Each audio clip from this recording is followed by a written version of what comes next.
Aswai adalah orang paling beruntung di dunia. Setiap hari selalu berfantasi menemukan banyak pacar. Baru saja keluar rumah, Tuhan memberinya seorang pengantin. Tapi sayang, lemparannya tidak akurat. Satu-satunya baju trendy dia kotor. Dia depresi, ingin mendapatkan libur sehari. Tidak diduga, bos menyuruhnya untuk tidak bekerja. Apakah kamu memecatku? Kurung tutup. Lalu Aswai pergi ke sebuah toko serba ada untuk melamar pekerjaan. Bos Jiu melihat lelaki ganteng ini. Hanya berkata 3 kata, gajian di akhir bulan. Setelah berganti seragam, Aswai memutuskan untuk membagi keberuntungannya ke semua orang. Dia menusuk antibiotiknya dulu, lalu memasukkannya ke dalam mesin kopi. Dia bahkan mengajari Azen untuk menggunakan jarum. Trik ini disebut jarum tidak menusuk. Tapi bisa dikatakan yang paling intim adalah waktu memanaskan sandwich secara artifisial. Sekarang tidak banyak staf yang baik. Tunggu aku sebentar melihat CCTV. Kalau itu kamu, tinggal menunggu untuk dipecat. Bos Jiu melihat bahwa mereka melakukan pekerjaan yang baik. Gemetar karena marah. Sangat tidak habis pikir. Lalu Jin Ye memasuki toko. Terlihat seperti bapak-bapak yang sudah pensiun. Ternyata dia adalah seorang perampok yang cepat dan kejam.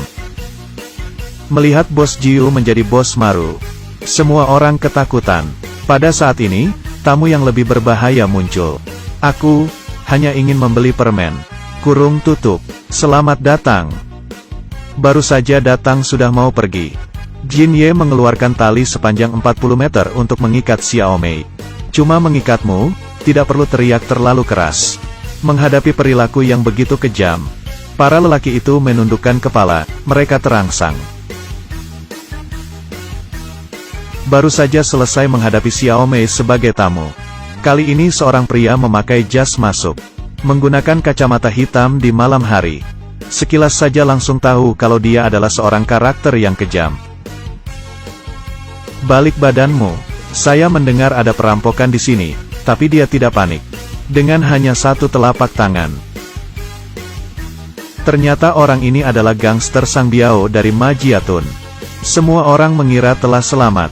Dia tidak pernah mau kehilangan kesempatan ini. Memaksa Xiaomei untuk membuka mulutnya dan menelan permen.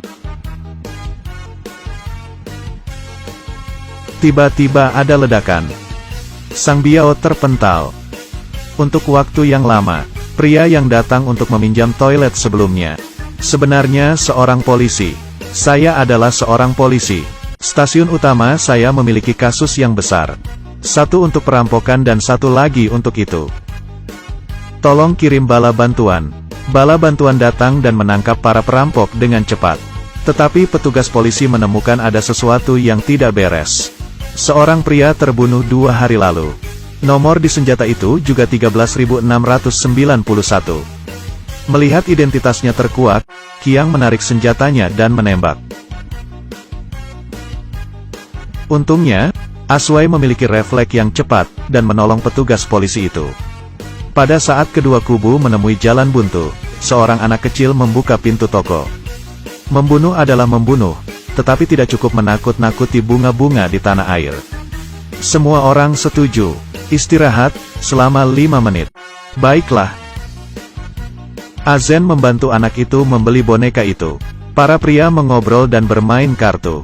Terlihat sangat indah. Sayang waktu berjalan terlalu cepat. Begitu anak itu pergi, semua orang kembali ke posisi semula. Jam di angka 12 kita mulai, oke. Sudah siap untuk menolak, tetapi dia tidak tahan melihat orang yang kuat. Maaf, saya mencuri waktu. Pria itu menceritakan ceritanya sambil meminum kopi. Tanpa mengkedipkan matanya. Dia adalah petugas polisi yang menyamar, menderita kepribadian ganda karena terlalu banyak tekanan. Saya menembak rekan saya beberapa hari yang lalu. Sebelum cerita itu selesai, ada yang mengetuk pintu. Apakah ada orang? Aswai menyuruhnya untuk segera pergi. Siapa yang mengira kalau pria berkacamata itu harus mengantre mendapatkan nomor? Pistol itu langsung menyentuh dahi. Saat Qiang datang ke sini, obat pencahar di dalam kopi itu bekerja. Aku mau ke kamar mandi. Aku serahkan ini padamu. Tidak ada yang tahu pria berkacamata itu ke sini untuk membalas dendam ke masyarakat. Dia mengunci toko dan meminum ZJ. Meninggalkan semua orang saling memandang bom waktu. Jin Ye mengambil pistol untuk membunuh Qiang. Sayangnya tidak ada peluru dalam pistol itu. Qiang mendengar suara itu. Satu peluru mengenai Sang Biao. Pria itu mengucapkan 3 kata sambil menangis. Aku ditembak saat berbaring. Tidak ada waktu untuk berkabung, prioritas kita adalah untuk menghentikan bom ini. Tetapi gunting satu-satunya di toko itu hanya ada di leher bos. Aswai ada di dalam bahaya dan disuruh untuk memotong kabel itu dalam 2 detik. Masukkan lagi ke tempatnya, jika tidak bos akan mati kehabisan darah. Di saat kritis, dengarkan saja. Waktu di bom terhenti. Saya merasa sedikit sakit. Apakah itu bengkok? Semua orang menari dengan gembira. Untuk memuji Aswai, Qiang memutuskan untuk menjadi yang pertama membunuhnya. Untungnya, Azen mendorong Aswai mengorbankan mukanya. Aswai selamat. Tetapi Qiang tidak seberuntung itu. Karena mukanya sekarang rusak, Azen sangat marah. Mendorongnya kerak sampai Qiang tertusuk.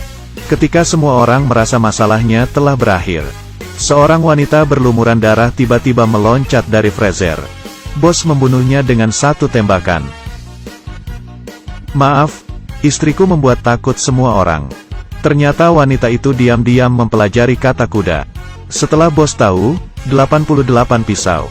Sebelumnya tidak mati, sekarang benar-benar dingin. Kejahatannya telah terungkap, tidak ada yang dapat pergi hidup-hidup. Begitu suara itu terdengar, Awei memasuki pintu. Dia pergi menjemput pacarnya setelah selesai kerja, itu seperti mengirim kematiannya. Buka baju dan celanamu.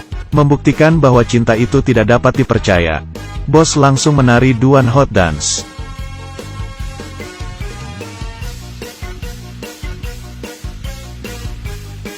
Sangat tidak terpikir. Azen langsung dalam bahaya. Dengan tembakan di kepala, Awei mati. Jin Ye yang selama ini hanya menonton mereka, memakai kesempatan itu. Membunuh bos dengan serangan diam-diam. Membunuh yang lainnya dengan 3 tembakan. Kemudian menanyakan pertanyaan yang susah dijelaskan. Bintang manakah yang paling terkenal? Aswai tidak banyak berpikir. Huazi. Jin Ye berkata, Huazi masih Huazi. Dan sekarang kamu sudah berubah dari anak kecil ke seorang paman. Dan tidak lama lagi, kamu akan menjadi satu. Sampah tetaplah sampah seumur hidup. Ini adalah fakta yang tidak akan berubah. Tetapi Aswai masih memiliki harapan. Aku ingin bertengkar dengan Jin Ye. Punya keberanian untuk berjudi sekali saja. Kamu boleh membunuhku, tapi itu membuktikan, nasibmu tidak sekeras aku. Kamu bukan pemilik hidupku. Untuk membuktikan dirinya lebih keras lagi. Jin Ye menerima judi itu. Bom itu meledak lalu Aswai muncul dari puing-puing bangunan.